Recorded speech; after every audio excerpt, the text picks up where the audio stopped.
Hi everyone, I am MMS.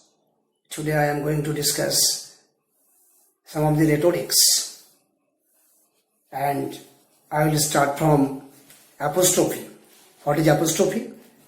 Apostrophe is a figure of speech in which a passionate address is made to an inanimate object, an abstract idea, or to a dead person, or an absent personality, the presence of which is most desiring to the speaker. The address is made considering the addressees having the faculty of listening to the speaker like living beings. There will be a mark of exclamation just after the addressees. Got it? There is a figure of speech, namely exclamation. In that place, we will also have note of exclamation,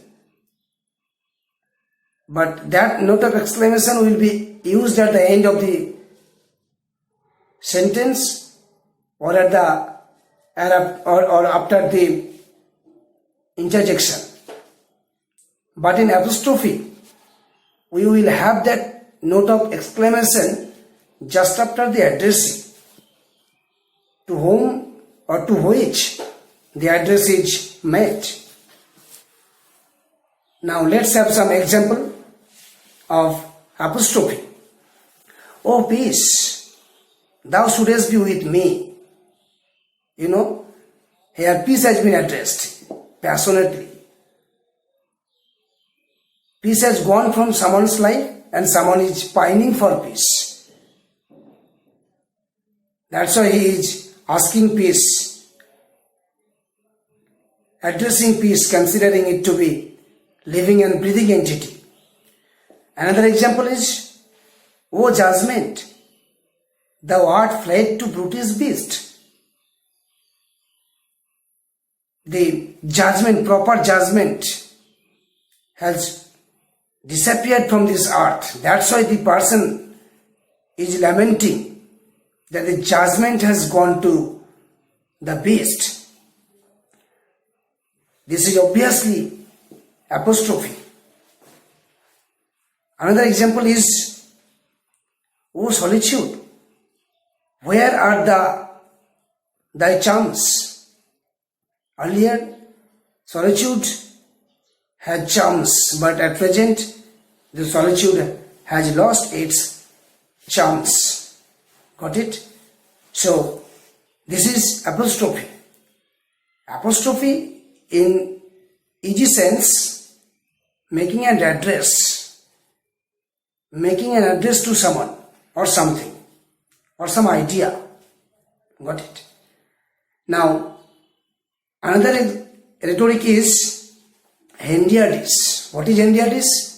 Hendiadys is a figure of speech in which two nouns are placed side by side, but not generally. One noun must act as the adjective to another.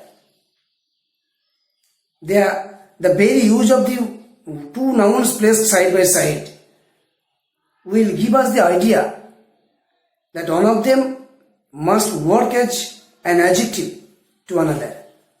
As for example, I have asked him easiness and a question. Easiness is a noun and a question also a noun. Two nouns have been placed side by side. By coupling these two nouns, we can say easy question. Easiness and question will be converted to easy question. Another example is, they live in a bamboo and hut. How can people live in bamboo and hut together? Actually, hut made of bamboo hut. Here bamboo works as the adjective to another noun, hut. Another example is, she likes gold and ring. Gold and ring can never be separately liked. Actually, golden ring. she likes golden ring. So, India is also very easy rhetoric to remember. There will be two nouns connected by and after deep thought, we will realize that among these two nouns, one must act as the adjective to another. Got it? Now, another rhetoric is chiasmus. What is chiasmus? Chiasmus is a figure of speech in which there are two statements, but the order of the first statement is reverted in the second statement for the sake of emphasis. Chiasmus may have some similarity with antithesis. In antithesis, we had seen two statements, opposite statements placed side by side. In chiasmus, we will see the same thing. Two statements will be placed side by side. But the most interesting fact is that the word order of the second statement will be reversed.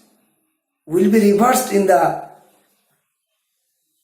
second statement, meaning normal order of the first statement will be reversed in the second statement. As per example, beauty is truth, truth beauty. Look at the order, beauty and truth. Beauty has been placed first, truth later, but in the second statement, their place has been changed. Yeah? Truth, beauty.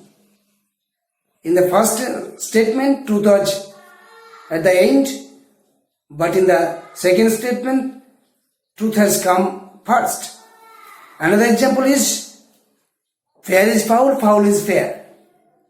Fair is foul, foul is fair. The famous line from Macbeth. Here too, the word order of the first statement, fair is foul, has been reversed in the second statement, foul is fair.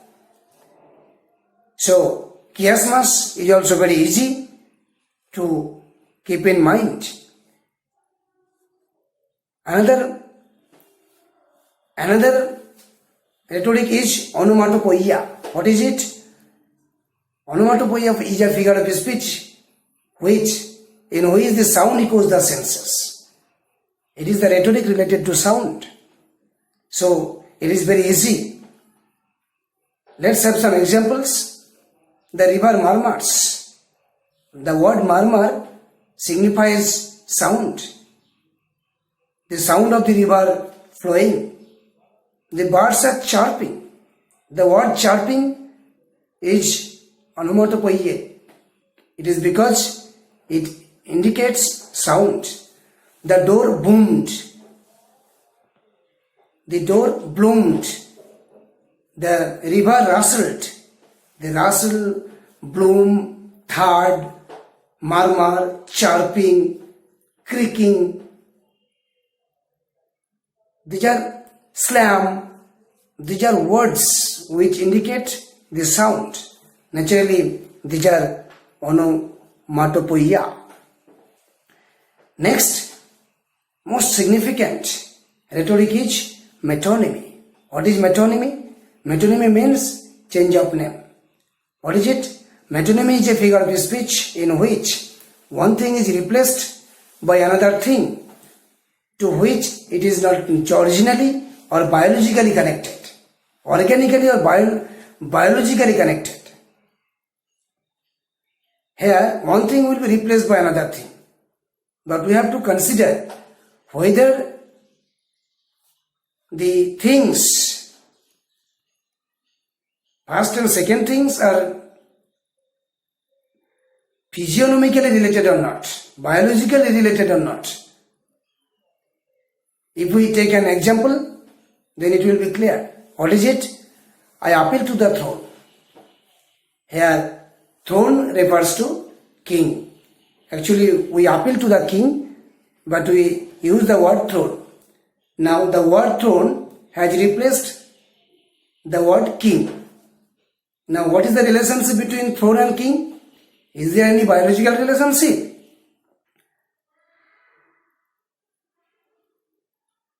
If the king dies, the throne will also die. No. If the king goes to the toilet, the throne will also go to toilet. No. So naturally, there is no organic or biological relationship in between throne and king. Naturally, it is metonymy. The definition of the metonymy was that one thing will be replaced by another thing, but they will not be organically or biologically or physiognomically connected. There are some variations in metonymy, and number one variation is symbol for the thing symbolized. And the example is, I appeal to the throne. Here, throne symbolizes king. Throne replaces king. But there is no biological relationship in between throne and king. Naturally, it is metonymy.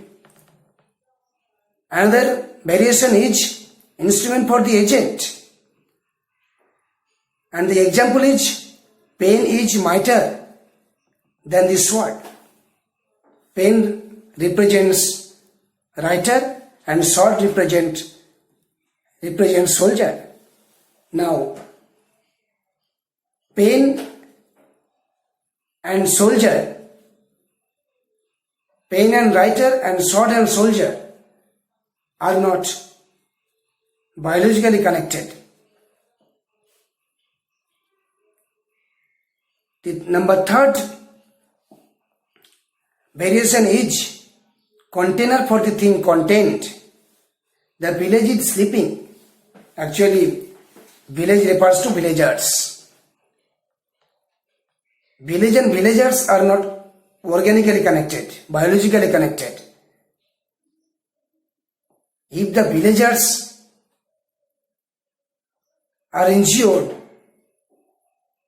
village will be bleeding. No, it cannot be possible. The villagers stay in the village. Here village is the container and villagers is the thing contained. We are referring to the villagers, but we are speaking of the village. Next, variation of the metonymy is cause for the effect and vice versa. Meaning cause for the effect and effect for the cause. Move him into the sun. We are referring to sunlight, but we are mentioning the sun. Now the sun and the sunlight are not biologically connected. Sun and the sunlight are not biologically connected. Sun is the cause of the sunlight. Sun is the cause of the sunlight. Effect of the sunlight. We are just using the sun to mean the sunlight, and it is an example of metonymy.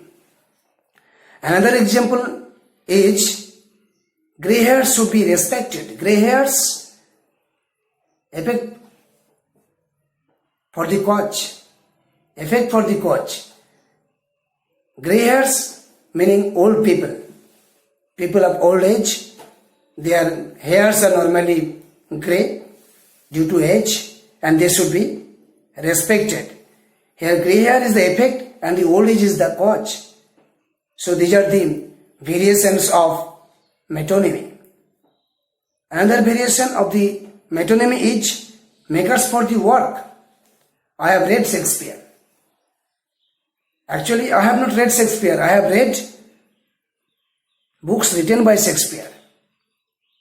Here, Shakespeare replaces books of Shakespeare, and we know that Shakespeare and Shakespeare's work are not biologically connected. Shakespeare have physically disappeared. Shakespeare has physically disappeared, whereas his books are still in the universe. It proves that there is no biological relationship in between Shakespeare and his works. Another variation is place for the production. Example is, all Arabia breathes from yonder box. Here Arabia means perfumes of Arabia. We are just referring to the production, but we are mentioning the place of the production. All Arabia breathes from the yonder box. Another variation of metonymy is name of the person for the name of object. Mr. Pride is coming. Mr. Pride is coming. It is metonymy because Mr. Pride is the person of a man, and Mr. Pride and the proud man are not biologically connected. So naturally, this is metonymy. Now, the next rhetoric is synecdoche, and synecdoche is a figure of speech in which one thing is replaced by another thing, to which it is organically or biologically connected. Metonymy and synecdoche are same kind of rhetoric, but the difference is that in synecdoche, one thing will be replaced by another thing, and there will be biological relationship in between two things in question. Okay? Like metonymy, synecdoche has also some variations, and look at the variation. Number one variation is part for the whole and vice versa. Part for the whole and whole for the part. What is it? And the example is, I have passed 8 winters. 8 winters refers to 8 years. Now, winter is the part of year. Winter and many other seasons like this compose the body of a year. Naturally, there is organic relationship in between season and year. Another example is, she has spent 20 spring. It is the example of the same category. Part for the whole. Part is the spring and whole is the year. I cannot tolerate the melting year. Melting year refers to rainy season. And melting year and rainy season has organic relationship, physiognomical relationship. Here, whole refers to the melting year and part refers to rainy season. And the second variation is the spices of the genus. Example, he earns his bread. Bread replaces food here. Bread replaces food. Bread is, of course, genus, whereas bread, food is species. I have none, silver and gold. Silver and gold refers to wealth.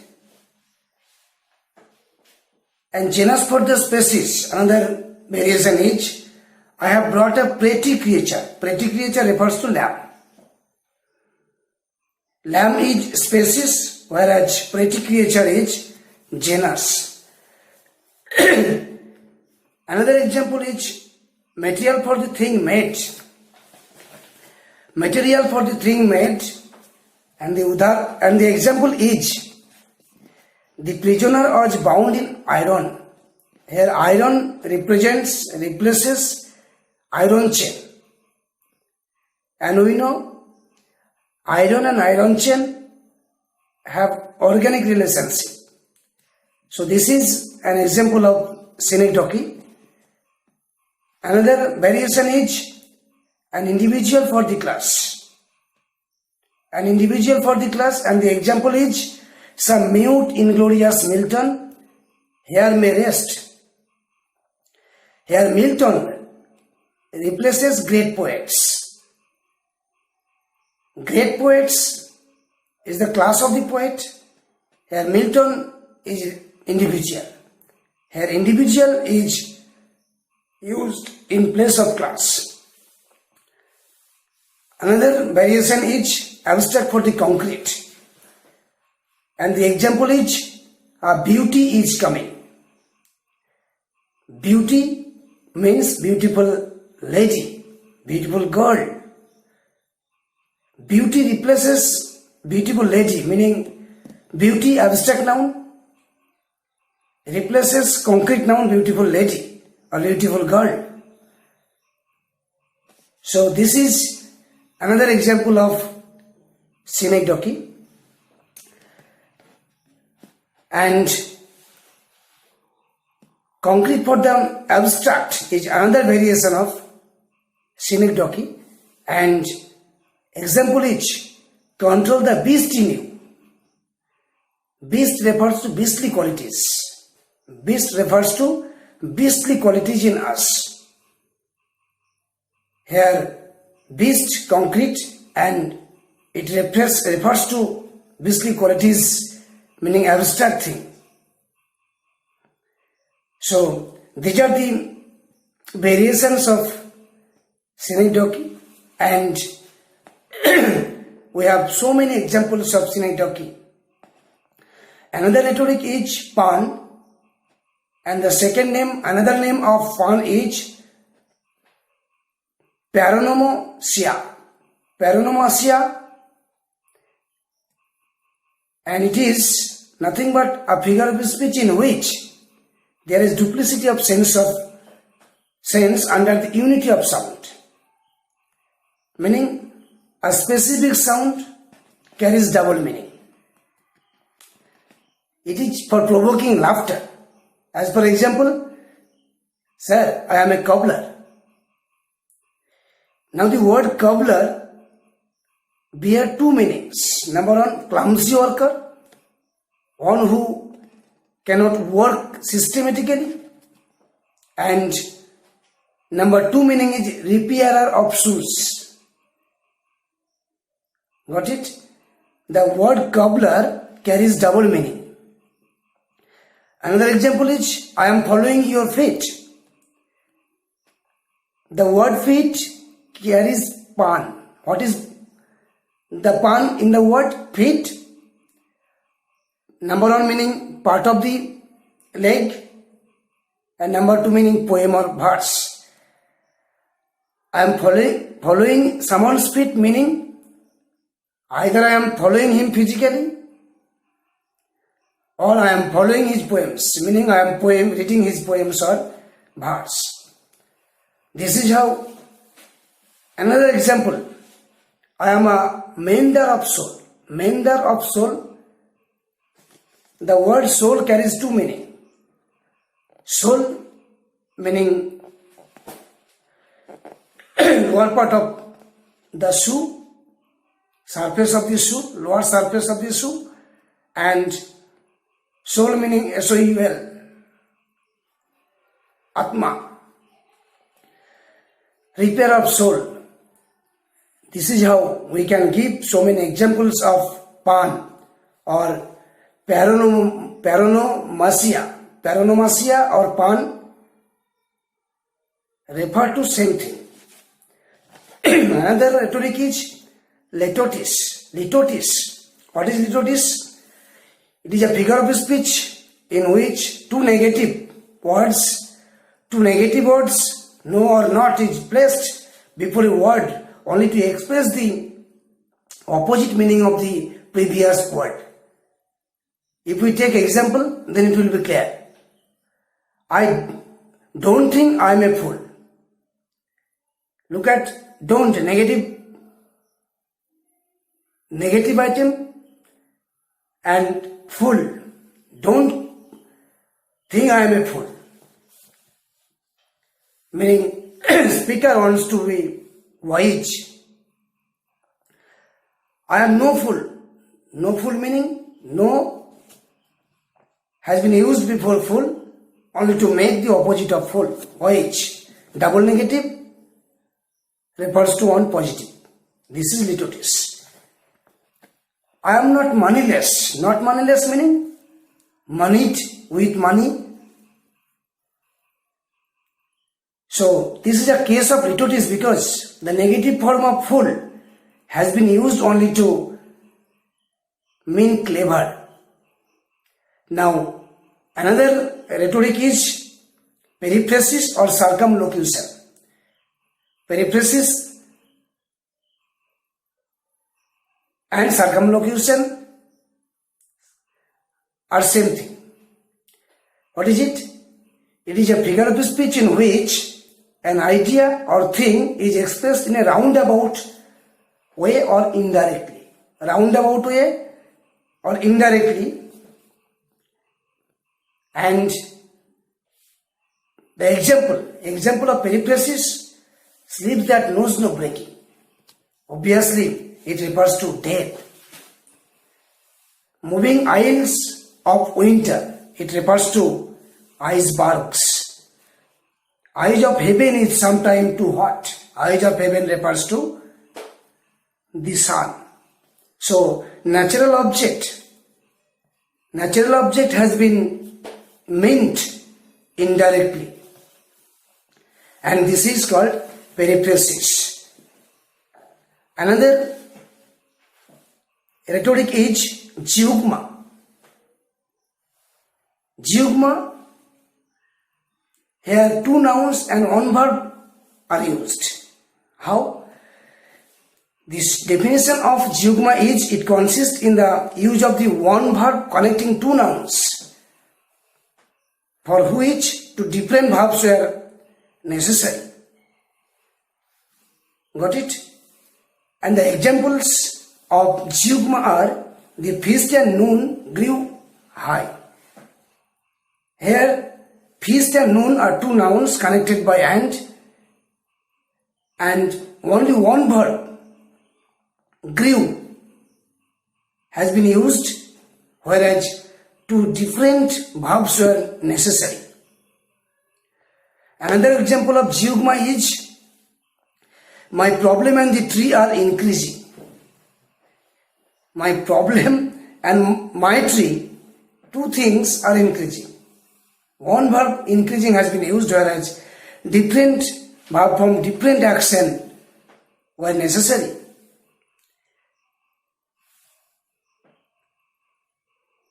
And we must take the second definition, second example, and say that it is zeugma because here the one verb increasing has been connected with two nouns, problem and tree, whereas two different verbs were necessary. Innuendo. What is innuendo? Innuendo is a figure of speech in which an indirect or oblique hint which is unpleasant or injurious is given to hurt someone or something. Injurious truth. Injurious truth is said in a honeyed way. In a honeyed way. And what are the examples of innuendo? He is born of rich but honest parents. The meaning of the line is very obvious. The honest are not normally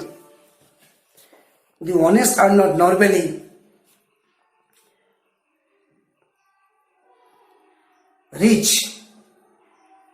The rich are not normally honest. If a honest man listens to this sentence, he will be angry. Honesty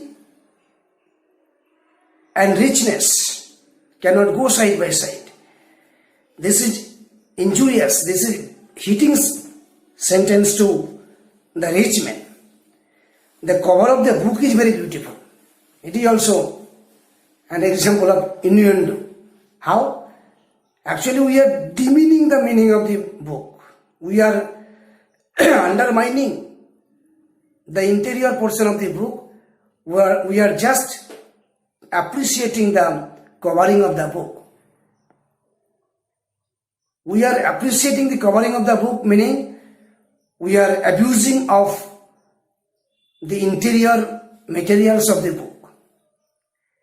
It is hinted at. It is hinted at. Another rhetoric is irony. What is irony? Irony is a figure of speech in which one meaning is expressed, but another opposite meaning is intended by the speaker. Irony. Brutus is an honorable man. Is a great example of irony. The actual meaning of the speaker is, intention of the speaker is, Brutus can never be an honorable man. You are very fine friend to leave me alone in the forest. It is devastating example. How? You are just leaving me in the forest. How can you be my fine friend?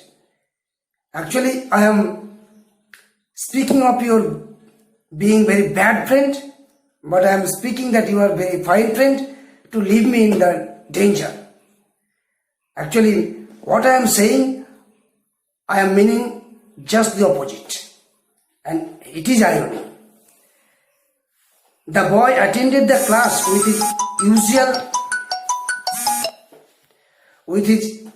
usual punctuality. This is full of irony because it does not show that the boy is punctual. Another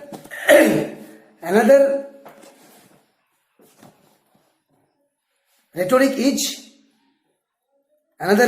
euphemism. What is euphemism? Euphemism is a figure of speech in which a rude truth, crude truth is expressed in an amiable manner.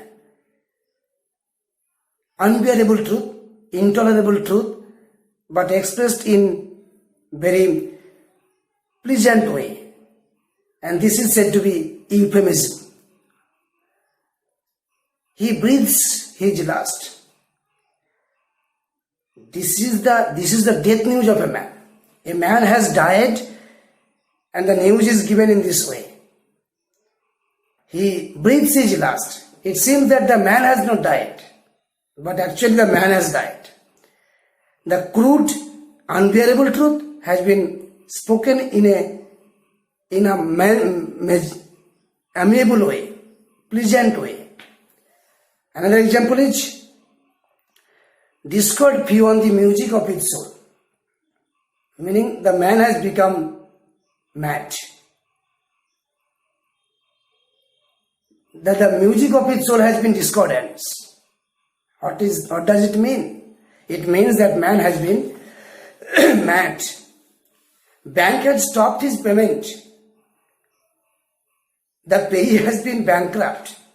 The payee has been bankrupt, but it is spoken in a amiable way, as if nothing has happened to this man. But actually, the man has become bankrupt, insolvent. He perished on the scaffold. The line seems to be nothing injurious, but actually the man. Another example of euphemism is he perished on the scaffold. He perished on the scaffold means he was hanged. It is a case of euphemism because the man's death is very rude news, very unbearable news, but it has been expressed in a way that nothing has happened yet to the man. Next rhetoric is sarcasm. What is sarcasm? Sarcasm is a figure of speech in which damaging truth is expressed in a roundabout way.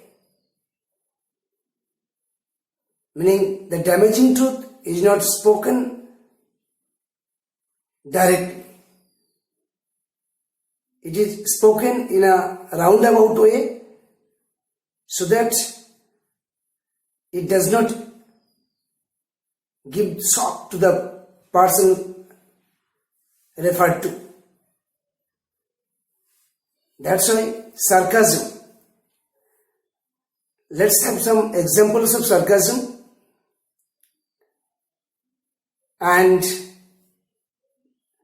first example is, he is a manager of Toto company.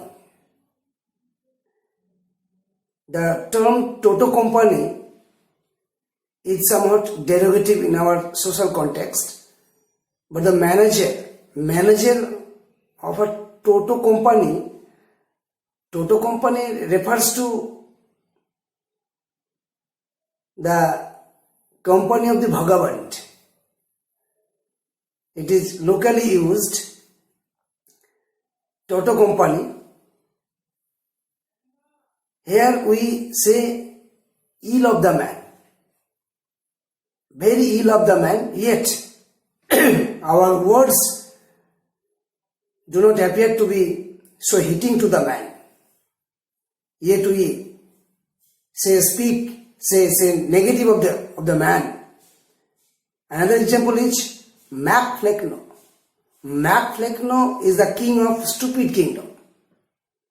You know, Mac Flecknoe is a great poem written by John Dryden, and there Mac Flecknoe is said to be the king. Up to this, it seems to be very prestigious, but he is the king of the stupid kingdom. Now, the value is completely devalued. So, these are sarcasm because the person is said to be a loafer, which is a damaging about him, but it is said in a roundabout way. It is about the first example. He is a manager of the Toto company. He is a manager of the Toto company. And now another rhetoric is allusion. What is allusion? Allusion is a figure of speech in which alludes to some historical, biblical, mythological or literary facts, and these are used in the present writing or speaking only to have vivid picture. As per example, they are embarking on the Noah's Ark. Noah's Ark. The phrase Noah's Ark alludes to the biblical story of the Messiah, namely Noah, who was ordered by the God to manufacture a huge ark, meaning ship, and take the couple of each creature prevalent in the universe, so that the creation is not disrupted. Because the God had intended to destroy the universe by flooding, by giving great deluge. And the phrase Noah's Ark gives us the vivid idea of the biblical story, and it is said to be allusion. Now, another rhetoric is asyndeton. What is asyndeton? Asyndeton is a figure of speech in which